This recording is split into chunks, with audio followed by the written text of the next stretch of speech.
Hey guys, AntVenom here, and welcome back to another Minecraft video. And today is going to be another Piston map update, and it's been quite a few months since I've actually had one of these. The most recent one that I ended up having was the lighthouse that I have out here, so if you guys want to check that out, then the link is going to be at the end of the video for that one over there, if you want to see, you know, how that's made, how it works, and whatnot. And just in general, for all of my new subscribers who don't know what my Piston map is, welcome to my Piston map. This is the map that I updated regularly through like the early half of my YouTube hood, but I've since run out of ideas for this map. But I did end up thinking of something new because a little while back I converted my wheat farm over here. Let me just go ahead and let me head out this door here. I converted my wheat farm into an automatic melon farm, so that in turn destroyed the wheat farm that I had. So I kind of had an idea to create a wheat farm, and honestly the wheat farm itself is not a completely original idea, but I still like the idea and I still wanted to show it to you guys anyways. So once you're in the main hub area of this you know, of my map, then head down this ladder right here. Originally this ladder only just went up, now it heads down here. So if we head down this way, you will see that we will wind up in the melon farm. I mean the wheat farm. Yeah, that's totally what I meant to say. And of course, like always, I really overdid the aesthetics of it. But as you can see, this is the wheat farm. And if we kind of come back here, you can kind of see, you pretty much can tell what's going on here. You know, if we take a look here, there's water that's behind there that will flow out this way. And will destroy all of the crops and all the seeds, and they will flow down the water to the ending collection area below. And if we look up here, you can kind of see how the redstone works here. I could have done the redstone a little simpler than this, but I thought this looked really cool having the exposed torches like this. Like if I go ahead and I tear apart the wall here, you can kind of see how the redstone flows. Redstone flows from that switch way over there all the way up here, and then that repeater goes through the wood right there and leads through to this line, and that doesn't go anywhere, it just kind of stops right there. But anyways, so let's go ahead and let's replace this here, and let me show you guys how it works. Well, first of all, when I hit this switch, you're going to notice those pistons over there are going to go up, but no water's flowing because I actually have the area blocked off. That was just to make sure that, you know, I could demonstrate it properly. And yeah, okay, so anyways, so now you can see with all of the wheat grown here, let's go ahead and let's flip the switch, and as you can see, water is going to flow down this way, and yeah, wow, okay, looks like it went absolutely perfectly. I haven't done a full test of this yet, but it looks as if none of them landed on the sides or anything like that. That was one little fear that I had, is like the wheat that was, you know, anywhere along this line might land upon the glowstone, but it does not.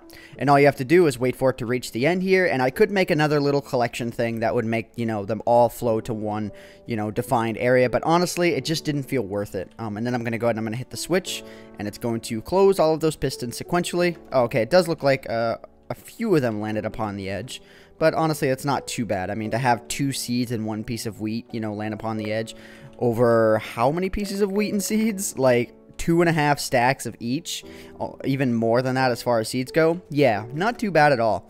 And as you can see, the way the water flowed and the way the glowstone, you know, and, you know, like the tilled soil itself did not untill. So something that you don't really have to worry about too much. If you want to, you know, replant the seeds and whatnot, just climb upon the glowstone here and plant them all, and then they will all grow over time. One thing I do recommend, if you guys were to make this design in your maps, and FYI, this is not a design that I created myself. I first saw Paul Source Jr. make this design way back in the day, except I don't think he used pistons. I'm not really 100% sure what he used.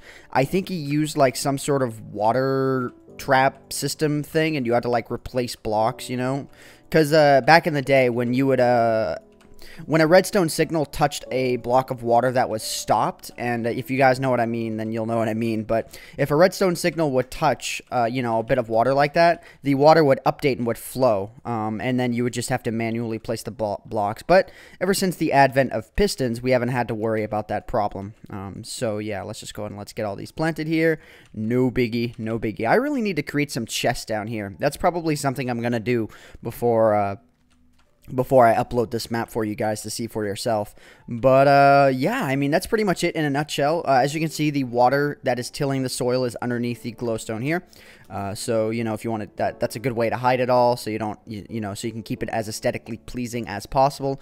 I didn't have to have water in every single one of those blocks, but again, more of it is about aesthetics, you know, than function, because it does function just fine. So, anyways, guys, if you guys have any ideas for the Piston map, be sure to leave them in the comment section down below. But one thing that I terribly urge you guys to consider is that I only build things that may or may not have a use, even if it's like a theoretical use, because my lighthouse is not actually useful, but it has a theoretical use. You know, in a real world scenario, a lighthouse would be a very, very useful thing, you know, and especially like this wheat farm here. This is very useful if I need to collect wheat, because now I have 1.5 stacks and I can create a whole ton of bread.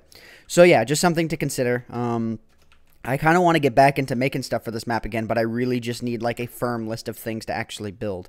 So anyways, guys, I hope you all have enjoyed this short little Piston map update. And again, if you guys want to download it, the link is going to be in the description below, but I'm going to be linking to antvenom.com/downloads.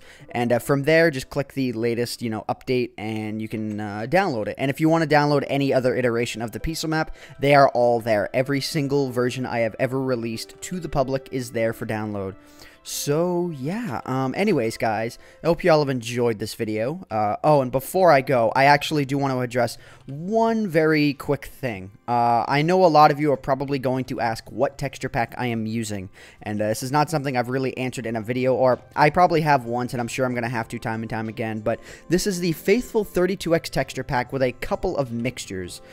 So if I were to switch into survival mode here, you notice that the hearts and the little pork chops for hunger down here are actually not in HD, and the grass is very, very green. So it mixes my texture pack with the Faithful 32X texture pack. So yeah, I'm not going to release that to the public or anything like that, just because like, I can't really release parts of, you know, someone else's texture pack without their express permission, so I just kind of wanted to throw that out there. So anyways, guys, I hope you all have enjoyed this video. My name is AntVenom, and I bid you all farewell. Thanks so much for watching.